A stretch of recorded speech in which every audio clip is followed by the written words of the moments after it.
Diana tells us that she is a data person. So Rebecca and I are trained librarians. So we're really happy to hear about the data side. But Diana is the Senior Director of Marketing Solutions, Technology Vertical, and Canada for LinkedIn.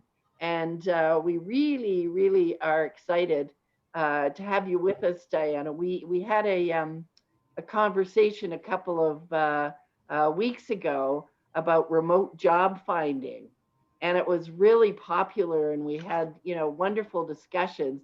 But there was a lot around LinkedIn, so it was fabulous to have you. So welcome again. And I wanted to start by asking you to tell us a little bit more about your job, about your role. Yeah, well, thank you both for having me here, and I'm excited to have a conversation with this group. So I know you read my title, and all of that is just words. What I do at LinkedIn, I've been at LinkedIn for over 10 years, and so one of the founding members of our Canadian office and headquarters, the only office in Canada. And for me, I look at my job as what my job description is on paper, but more holistically, a steward of our culture, values, and mission and vision as a company. So at LinkedIn, our vision, the true north of what we aspire to do, is really about creating equitable economic opportunity for every member of the global workforce. Certainly over the years, LinkedIn has this perception of being just for white collar professionals. And what we want to expand to is the global workforce, and expanding the definition of how we serve workers around the world. So not just an office job, but if you have a skill and you want work, we want to help you find that. And then, when you bring it down to our mission, how we do this every day is helping professionals like yourself become more productive and successful, whether that's through these conversations or giving you a platform and access to content, to networks, to individuals, to companies. That's how we do it on a day-to-day. And then more specifically, my job on paper is leading our advertising business. And a lot of folks ask me, Diana, how do you connect selling ads to creating economic opportunity for the global workforce? And really is, if we can help companies at scale grow their businesses, then they will employ more people. More opportunity is created as such.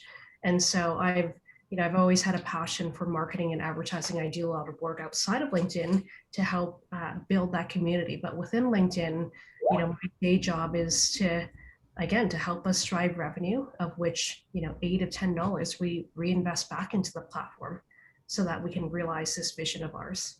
$8 of $10 you reinvest back into the platform.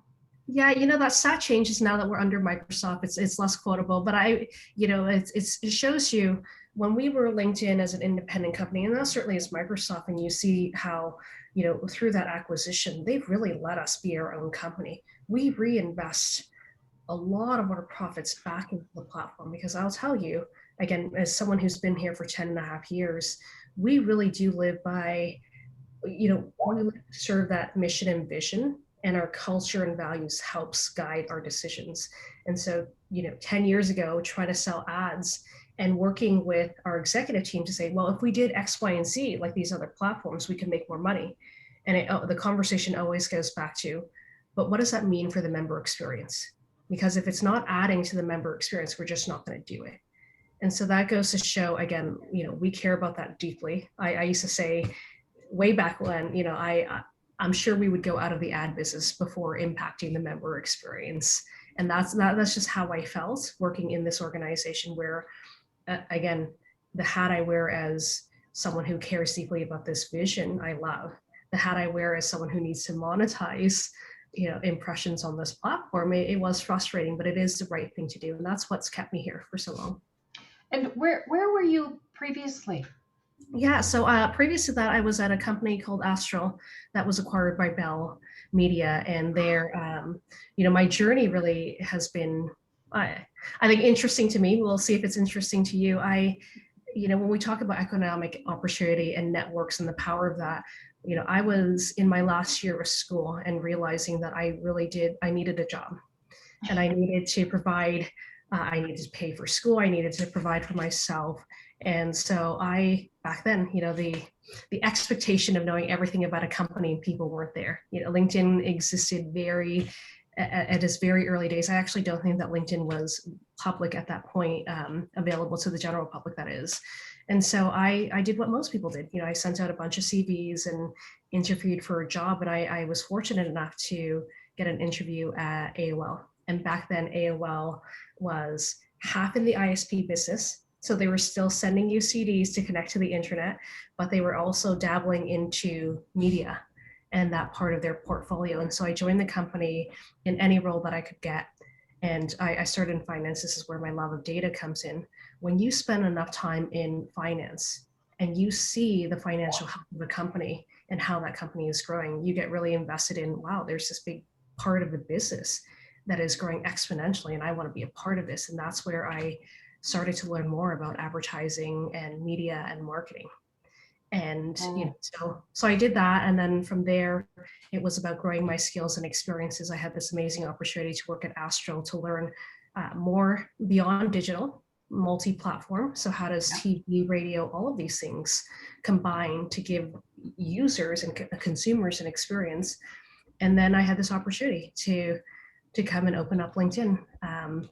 Our former president of AOL Canada opened up shop, and again, power of networks. If I didn't get my foot in the door, if someone didn't actually give me access to opportunity when I was 21, I wouldn't be here today. And find a company like LinkedIn where you say, wow, like no part of my world outside here looked like this. I didn't think this was a possibility, and then someone opened the door for me to see what's possible. And then you have a company like LinkedIn, which is we're trying to do this for every member of the global workforce. There's just such alignment with what I care about in life.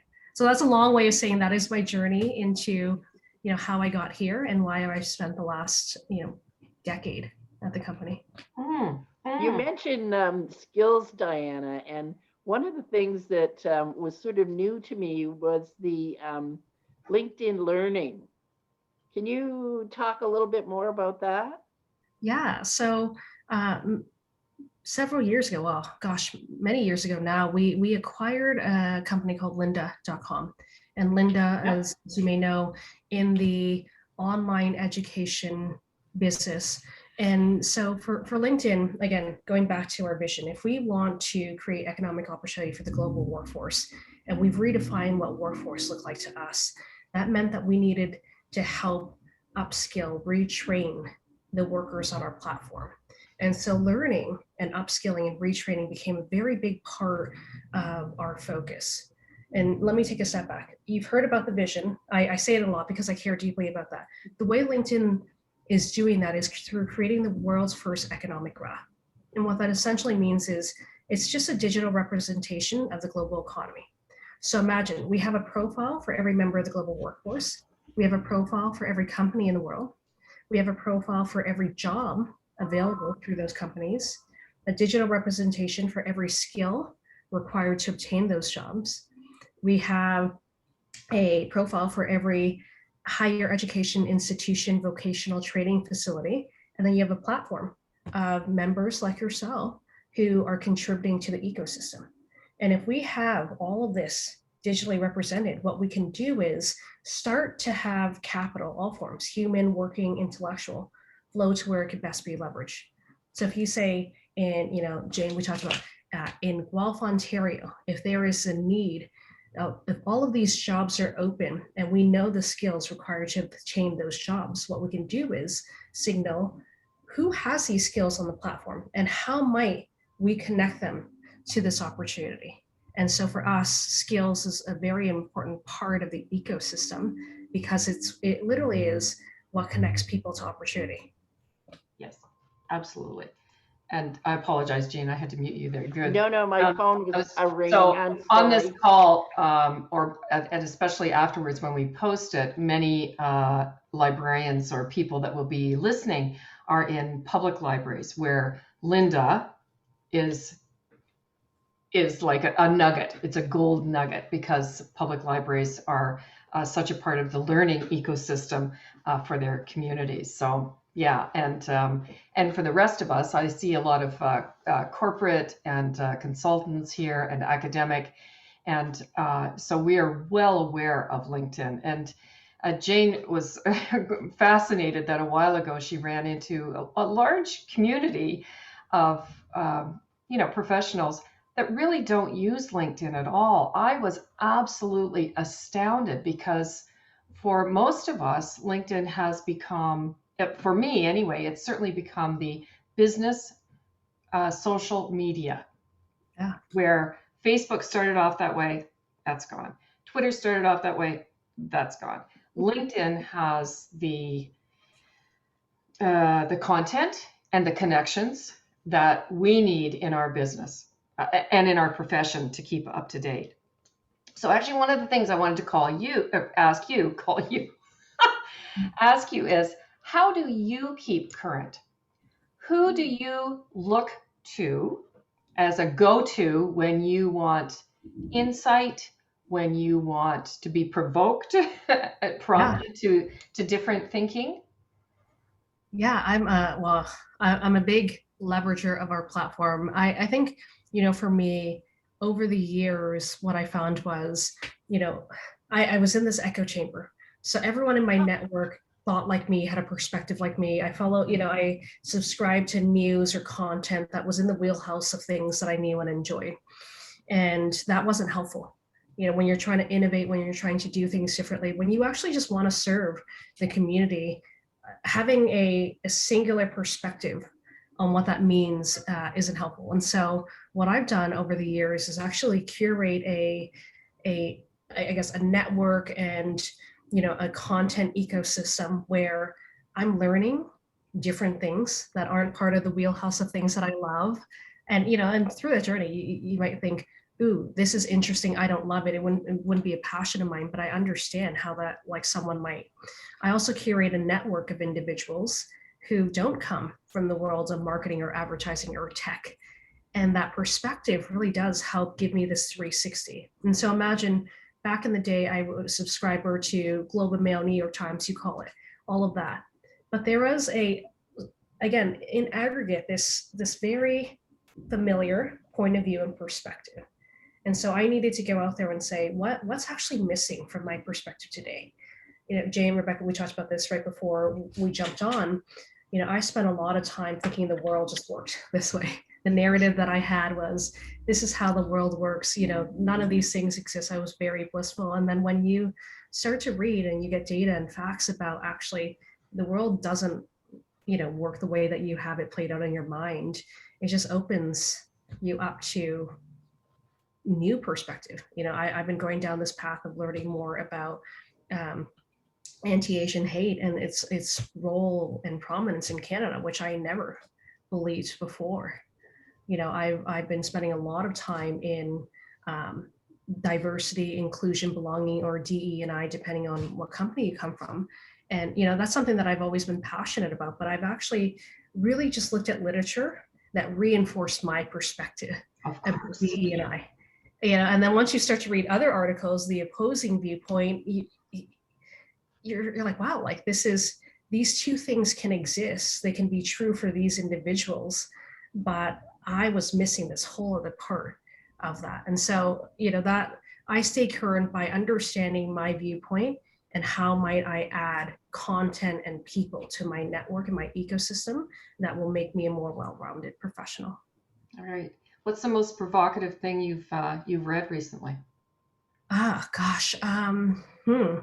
Well, within marketing, I follow a lot of contrarians, and they have really interesting perspectives on, how we think about marketing and advertising. Sometimes it's your brand and all of these things are important, and I spent a lot of time with our B2B Institute where we bring on researchers and all of these academics to talk about these things. And Les Binet and Peter Field are two individuals who, again, their perspective on marketing and advertising is so different than what I grew up with. Understanding and believing. I read this article on diversity, inclusion, and belonging recently, and Rosanna Dorothy, who is actually our head of diversity, inclusion, and belonging, she said, diversity training isn't helpful. Coming from a diversity expert or someone whose job is to run these programs, she said it isn't helpful, and that was controversial. But when you dug in, it made a lot of sense, because the reality is, people, when you have diversity training and you don't have people who are bought in, and you don't really own the outcome of that, you just have a bunch of folks who are doing this, who are checking the box, who say, yes, I believe this is important, our company wants us to do this, but you don't see the outcome, a change in behavior at all. And so, when I read that, I read it and I heard it from her, I was taken aback. I'm like, your job is all around diversity, inclusion, belonging, and standing up these programs, and you're sitting here telling me that you don't actually believe it's helpful. So that would be, again, really helpful perspective, because as you have a dialogue with someone, you see where they're coming from. So, this individual isn't saying diversity isn't important. They're just saying the way in which we educate and train people on diversity within companies just isn't driving the outcome we want. Right. We want greater representation. We want this not to be a program. We just want it to be how we operate. And that's not the case yet, at least in the companies that I've had exposure to. Right. And certainly in LinkedIn, you have a program, right? And in your experience, does it have to start as a program to then start to be incorporated into the work processes and the business processes? Yeah, there's two school of thoughts here. I think from my experience, it's very hard to do in a large organization as grassroots efforts. Right. I'll give you the lens of, in Canada, we actually did this as a grassroots effort. We had a lot of individuals in the Canadian office. And so for context, Canada, we had about less than 100 employees. And then in the US, we had 4,000 or 5,000 employees. And so in Canada, it was easy to go and knock on the door of all 100 people, to get them to do things, to follow up with them and say, did this resonate with you? What are you going to do coming out of this training? What different things will you do? And that was easy, because it wasn't my full-time job. It wasn't anyone's full-time job, but it was small enough where we can control and understand, okay, we did this training. What did the outcome look like? Are people operating with diversity in mind when it comes to hiring, when it comes to even onboarding vendors, when it comes to a whole slew of things? That was easy. You pivot to the US, which is the other side of the business that I run. The grassroots efforts is not, you can't do that. You can't do that in a meaningful way at scale. And so having someone dedicated to this, where it is their full-time job, where they can implement these programs, is a great way to start. But again, it goes back to, we can have as many programs as possible on diversity, inclusion, belonging. It starts with an individual actually buying in and believing that, not that something is wrong, just that there is more to that perspective that we had, that we weren't aware of.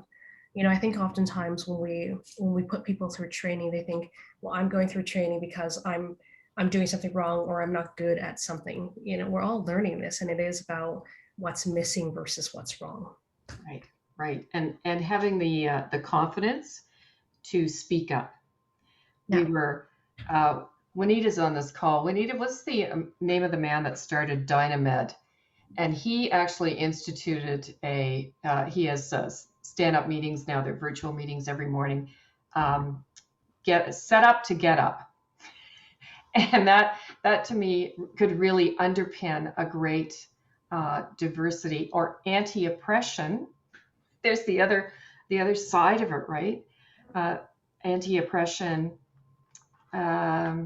integration into how we think. It's not even what we do, it's how we think. Can you tell us a little bit about the program that you are certainly a part of in LinkedIn, and how that's rolling out both through Canada and the US, and the outcomes, like the measures you're actually looking for, since I know you're data driven? Yeah. So I think there are a lot of things happening under the umbrella of DIBS within our company. We have a ton of diversity initiatives, and this is to help us understand, again, diversity looks different across the world. In the US, we are looking to bring on more underrepresented groups. Those underrepresented groups in the US may be different in the UK, may be different in Canada, may be different in different parts of the world. So a lot of it is understanding, you know, in the different markets around the world, do we have representation?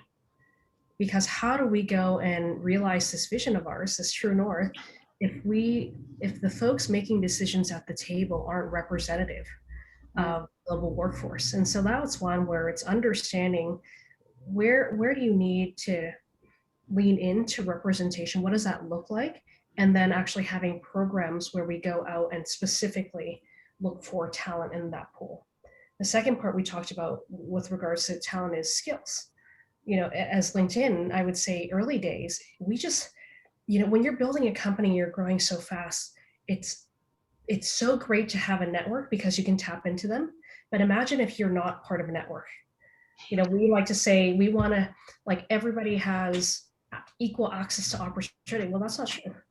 Because if you're in a network, you have access to all of these things, but if you're not, you don't even know this world exists. And so for us, it really was about going to places and going outside of the networks to look for talent. And when we go outside of the networks, and in most, tech companies and most corporations, people put a premium on things like education. What school did you go to? I'm going to go to these schools and recruit from these schools. But the reality is that's not going to bring in different, not to the degree that we need. And so it's going outside of our networks. It's looking beyond education, putting a premium on things like skills and understanding how a woodworker and the skills that they could translate to some job that we have on the platform. And so that our diversity initiative is really specific around expanding our networks, making sure that we understand what our representation looks like today and where we need it to go, and then building relationships with communities to bring in more diverse talent. Well, you're hitting on a lot of topics that we talk about a lot, the digital divide side of things, the global network. That was a question I wanted to ask you was, does LinkedIn see more people interacting around the world? Like, now that we have been a lot working from home, remotely, whatever, talent can be anywhere. It doesn't have to be. I mean, we've recognized it for a lot of years in a lot of ways, but I think a majority of people now are in that. Can you answer that, or have you seen any numbers? Well, we, I don't have specific numbers around, someone in Canada interacting with someone in APAC, but I can tell you the number of conversations and discussions that we've seen on the platform, certainly in the past 18 months, has grown exponentially. Oh, yeah. And that is largely due to the world that we're in today. Right. On one side, you have companies who are becoming more open to remote work. A couple of years ago, I did this talk on the future of work, and it was all about remote work and all of these things. And at some point in the future, there's going to be a premium here. And then COVID happens, and you're like, wow, like everything in that talk is now. And so, you have companies that think about talent and where to find talent very differently. LinkedIn is an example where historically, if you didn't sit in this market, we didn't look outside of, I'm looking for a sales representative in New York. I'm just going to look for New York. I didn't care about the adjacencies where, there might be so much amazing talent. I just went to the city hubs. And now our viewpoint is actually, if a job can be done remotely, we're going to look for people anywhere they are who can do the job and serve our customers in that way. And so you do have companies changing. And because of that, you have folks who now have this bigger pool of opportunity. Being in Canada, being in the tech world, there's only a finite number of companies that I think about working at or that you can pursue. But now that the world is changing in the context of, it doesn't matter where you sit. I know some people say that, but they really mean it now when you start to see jobs where it's like open to remote workers, etc. now this pool for me and this pool for folks looks very different. And so, the amount of engagement that like I personally have with folks around the world has increased a lot more. And I know that we're seeing that on our platform. Mhm. I bet. Great. I bet. So Juanita, this ties in here. Juanita just asked if you could talk about, at the beginning of your career, you looked for where there was growth. Yeah. So following the money today, Yeah. where do you see growth? Gosh, I think don't have a crystal ball. If I did, I would definitely be doing something. I think it's undeniable that growth exists within technology. So every industry that you have out there is being changed, evolving because of technology. And so, for me, it's less about the industries or the companies. It's actually about what skills might I need in the future that are going to help me adapt to whatever that looks like. I work with a bunch of customers in the agriculture business. And you think agriculture is so far away from technology, but if you actually really, it's really not. If anything, it's fascinating, the intersection of agriculture and technology, and how technology has really changed and evolved the industry. And so again, for me, it's less about where do I go and play. It's more about, okay, if I want to be relevant 5-10 years from now, what skills do I need to build? And then there's, hard skills and soft skills. The soft skills is, do I have a growth mindset? Like, one thing that I know to be true about myself, probably the only skill that I've ever claimed to have, is I believe that you can learn anything. And, like, you can use technology, you can use platforms like LinkedIn Learning to find a skill.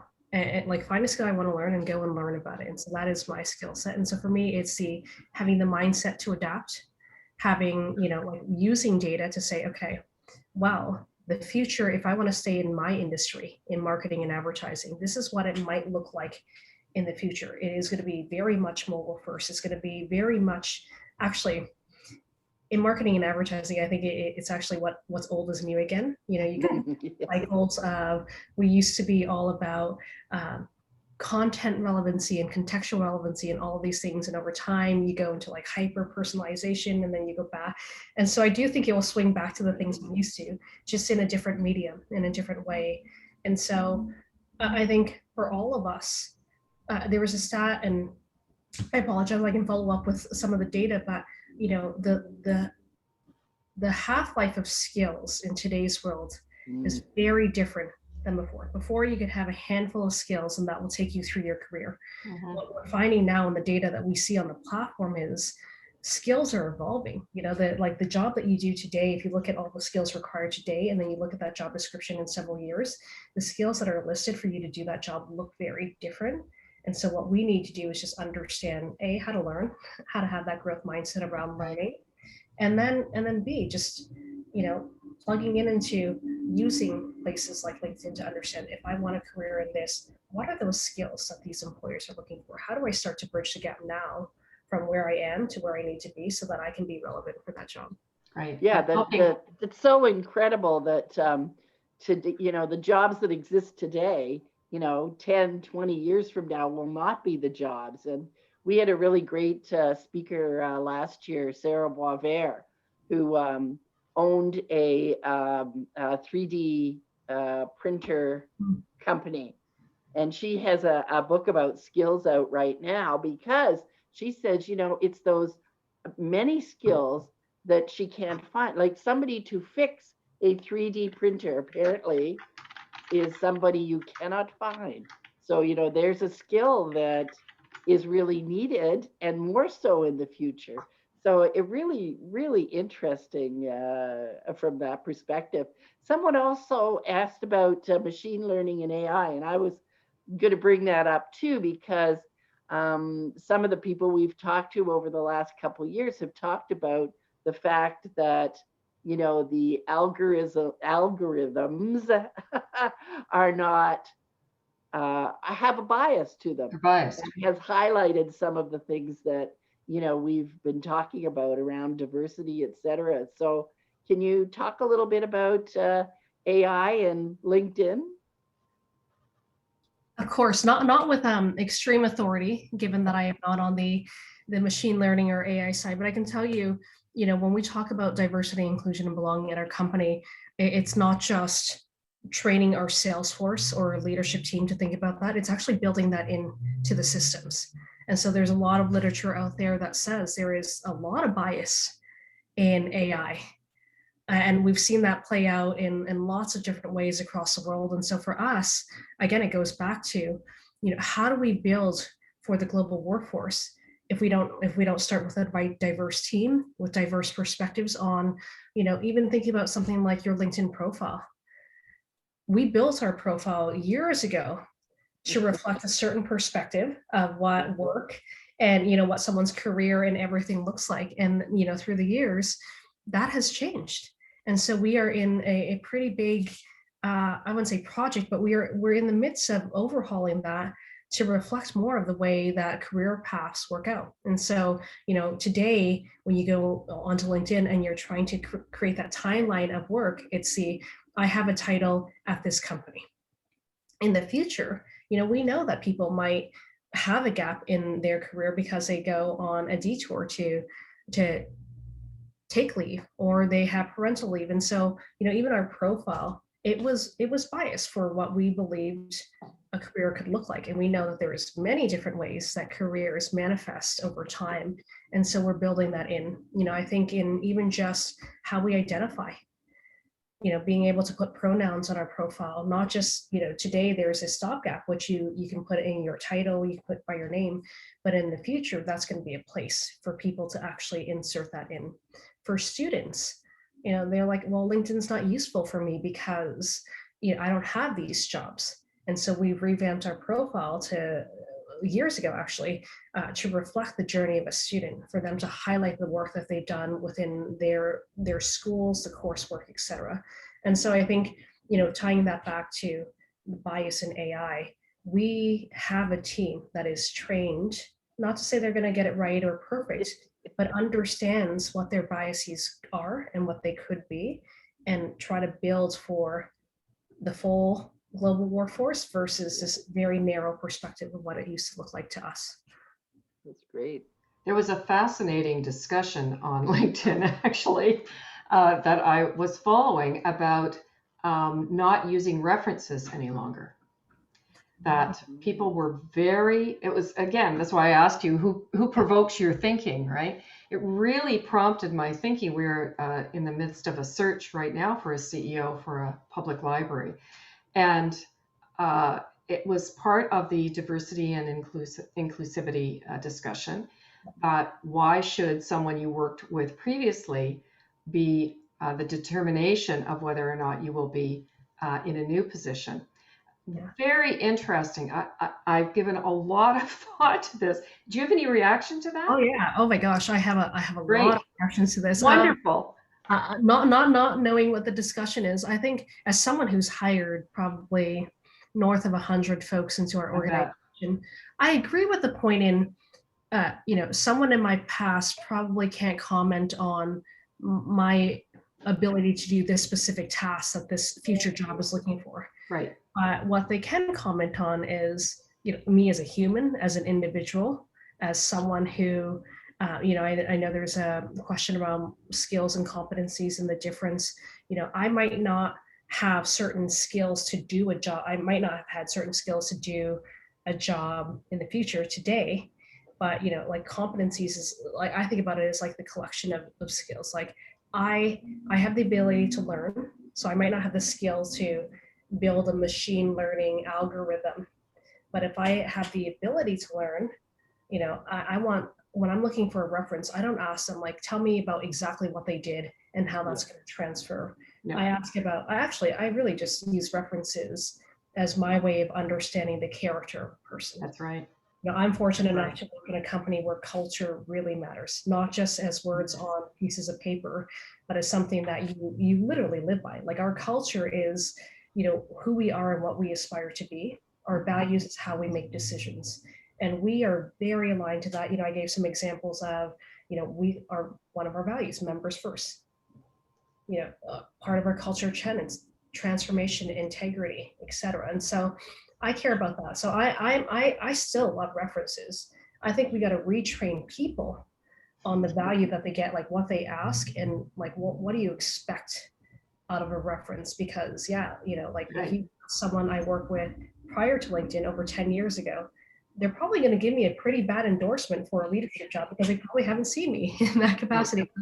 But they can speak to the character, am I a good human? Do I respect others? And that's how I use references. Right. And the eagerness to learn.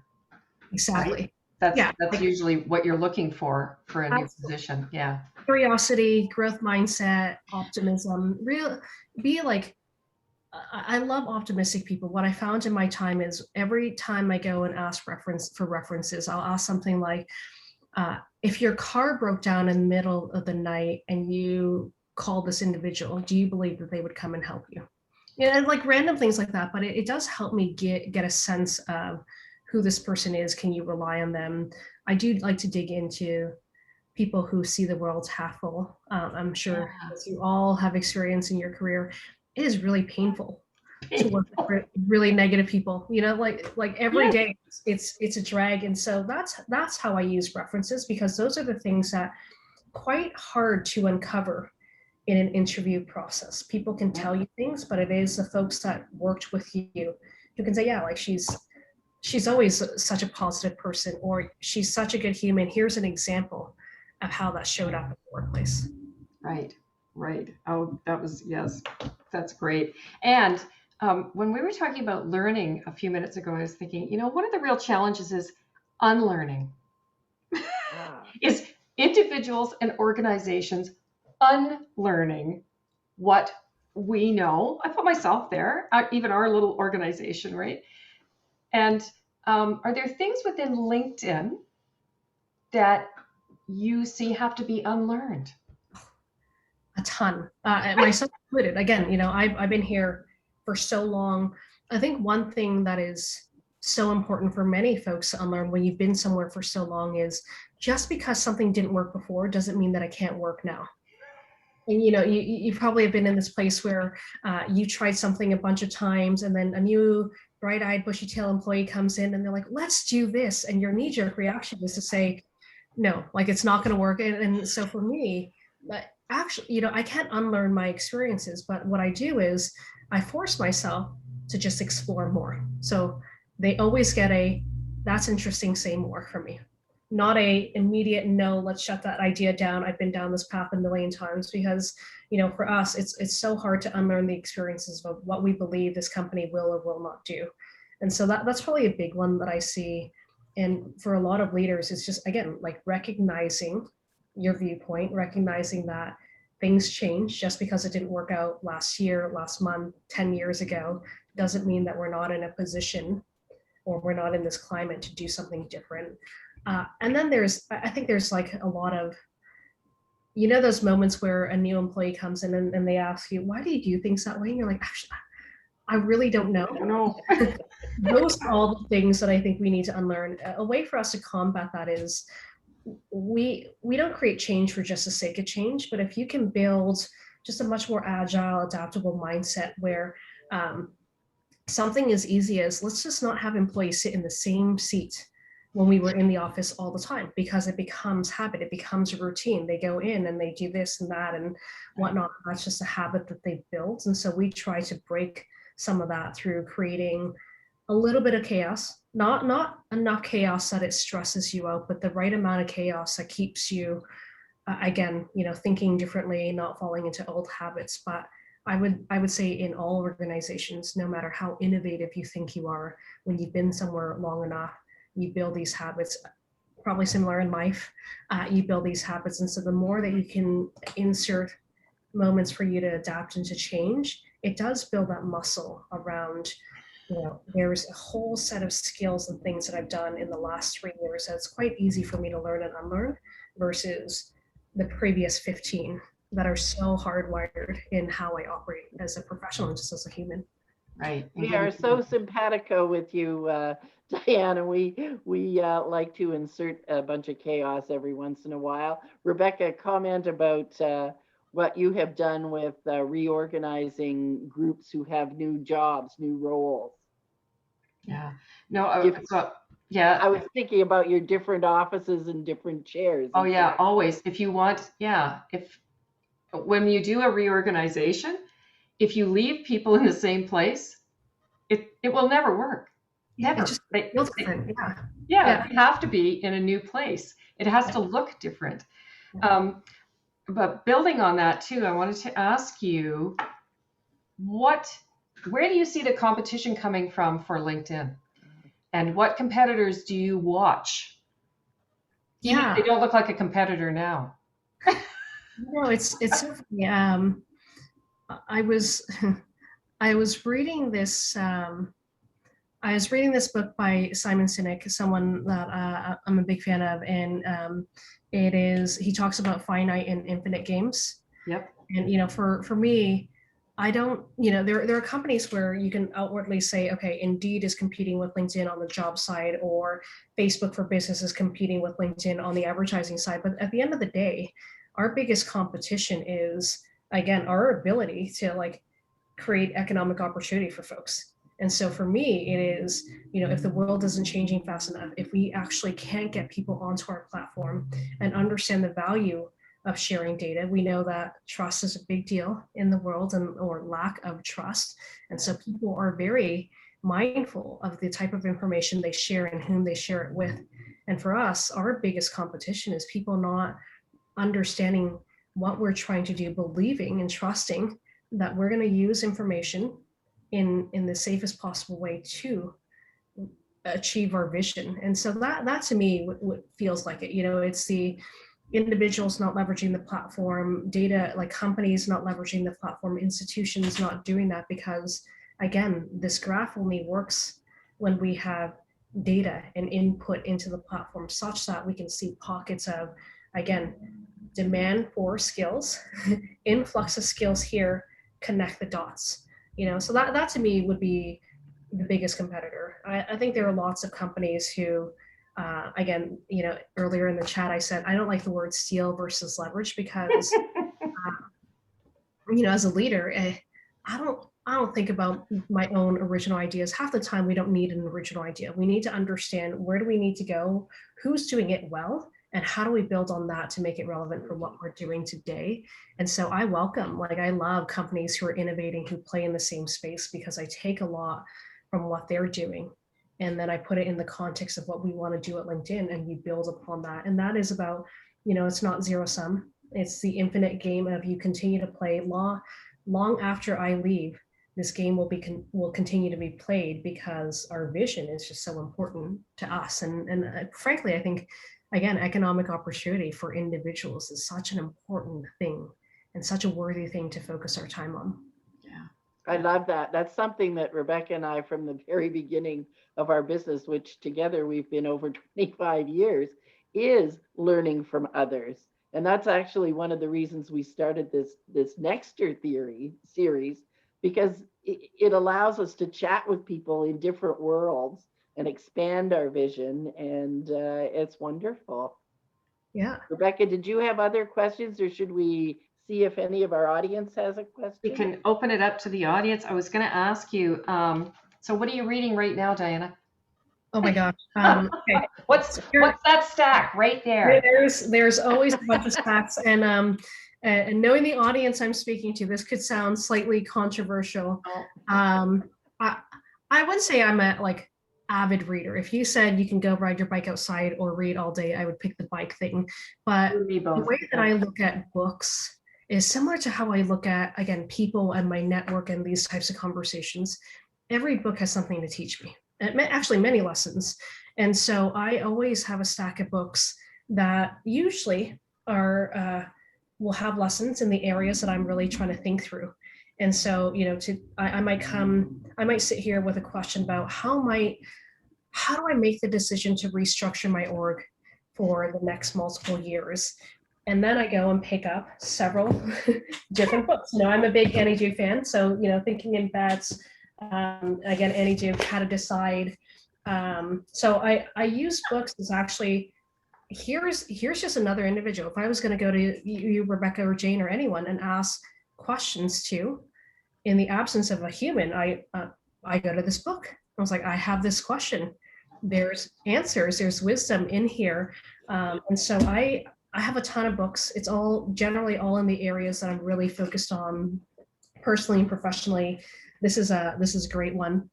Always learning how to be a better coach, Yeah. unlock the potential of people, and through the power of actually not even, I think a lot of people think we have to ask better questions. Actually, no, we just need to be more curious. Like Michael Bengay Senior, it's like 5 questions that he asked. Right. And he actually uses the same process. It's actually just being really curious and unlocking that in others. And so, yeah, I'm a big fan of books. I'm always in between a multitude of them. One area that I am learning to get more into is just fiction. I've never been big on fiction because, again, and you know what? And this is how I have to change my mindset.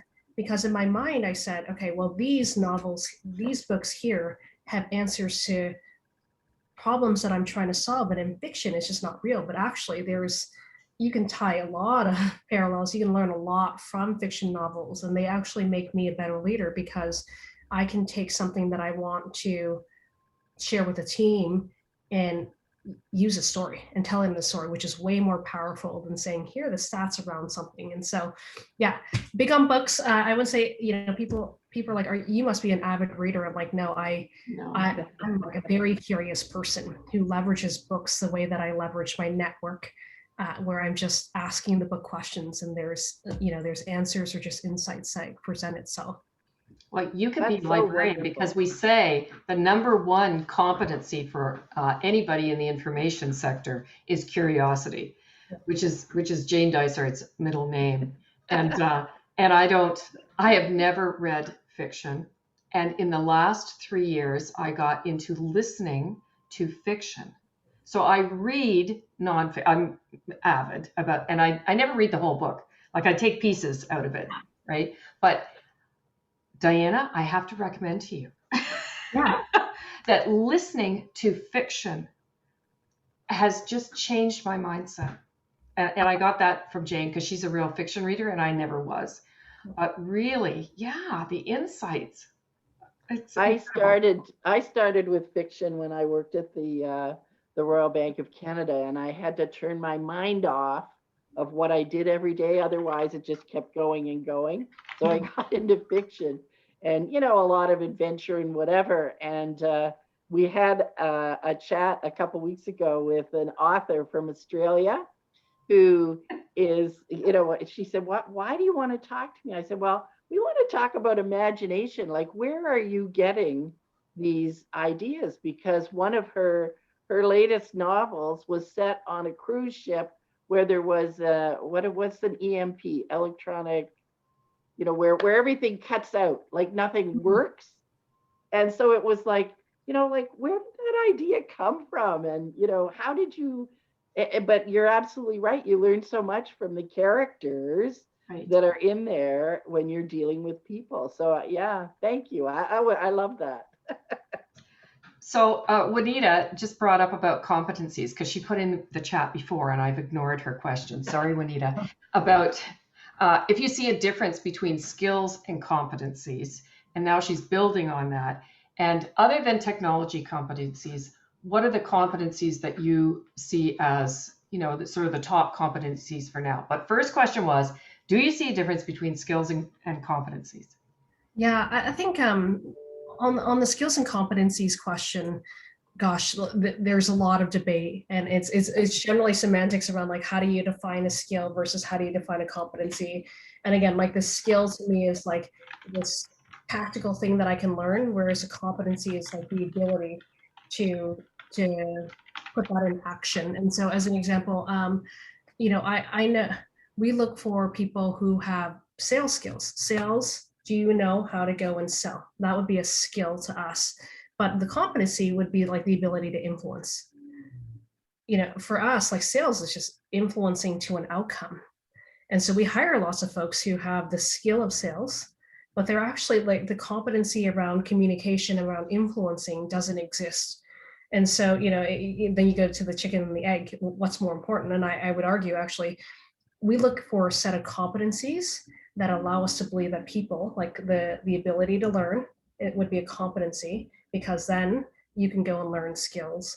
I think some of the ones that competencies, again, however you want to define it, some of the things that are most important for a good worker or professional actually isn't dissimilar to just being a good human. You know, I had this conversation a couple of weeks ago about, you know, someone asked, what do you think are important leadership traits? I was like, actually, just be a good human.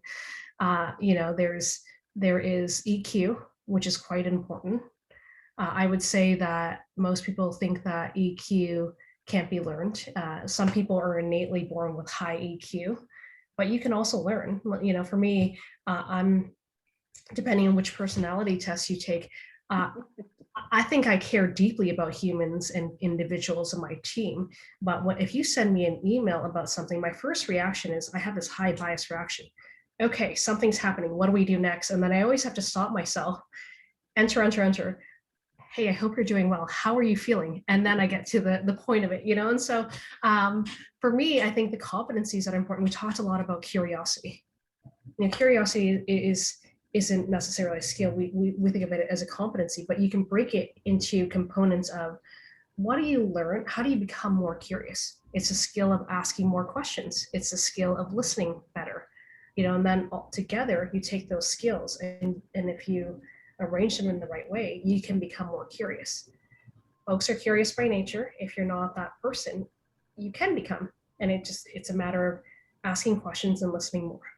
You know, and so curiosity, EQ, I think, you know, we talked a little bit about decision making. Mm-hmm. Those are things that I think are really important. I think one that I don't know if I would put into a competency or skill, but I think having just conviction. You know, conviction to me, you know, when I think about talent, I just want to know that you care about something deeply, that you have conviction in something, because that tells me a lot about the kind of person that you are. And I haven't figured out the best way to uncover full conviction from folks. But again, it's just like, what are you passionate about? And hearing people when you know when someone is passionate about something because it shows up in that way. And so if we think about what's going to be relevant in the future, a lot of the things that I've shared with you is actually, they're not like business skills, they're not tech skills.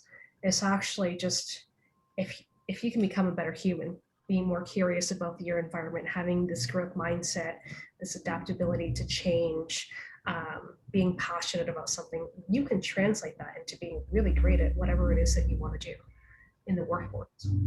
Great. Last question comes from the king of curiosity, who is Stephen Abram, who's on this call. And he wants to know, are all the staff on LinkedIn? And are they using Lynda? Yeah. So the short answer is yes. And I think like anything, you know, we have folks who believe in it. Everyone has their own way of learning, some through reading, some through online courses, etc. But we do encourage our employees to do learning courses. And a couple times a year, we make it fun. We have a contest. And so the different parts of our organization will get into a contest around number of learning hours per user, et cetera, et cetera. Those are just fun to drive the habits and the behavior of learning. I think what we haven't done yet is actually, how do you build that learner's mindset? Because if we've really built a learner mindset in everyone in our organization, that will show up in the stats, regardless of contests or incentive to do that. And so I think there's still a way to go in, again, going back to the mindset around, you know, I think there are certain points in people's lives where learning becomes really important. You know, life changes, if you want to change a job, if you're looking for a job, et cetera, you'll see an acceleration of learning in folks. But what we don't see across our users, and I'm sure this is the same for any learning platform, is that consistency in always learning something. So I use it. I'm a big fan. You know, I'll post some of the courses. I have a goal for myself, which is 2 learning courses a week. And for me, it's not to necessarily do something different. It's just to broaden my perspective. Just the starting point. And because once you do courses where you're just like, I don't even know if I'm interested in this, you find new things where you're more interested. You know, but I like to learn. I'm a big podcaster. Again, you know, I read things, I have conversations with folks that aren't in the world that I play in, because all of that helps me understand what's interesting to me and how do I dive in.